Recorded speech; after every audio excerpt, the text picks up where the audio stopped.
Hello everyone, happy new year 2026। আমি অনেক দিন পর তোমাদের সাথে শেয়ার করতে চলেছি একটা ছোট্ট রান্নার মিনি ব্লগ। আজকে আমি ডিনারে বানিয়েছিলাম হোয়াইট সস পাস্তা। চলো দেখে নেওয়া যাক কীভাবে বানালাম। প্রথমে কড়াইতে তেল আর বাটার গরম করে দিয়ে দিলাম রসুন কুচি, তারপরে দিয়ে দিলাম অল ভেজিস। ভেজিসে ছিল ক্যাপসিকাম, গাজর আর পেঁয়াজ। তো এখানে মাথায় রাখতে হবে তেল আর বাটার দুটো একসাথেই কিন্তু দিতে হবে, তাহলে স্মেলটা খুব দারুণ হয়।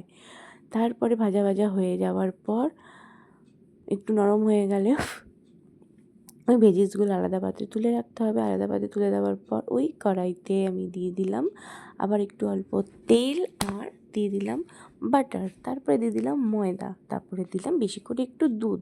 ভালো করে দুধটা ফোটাতে হবে।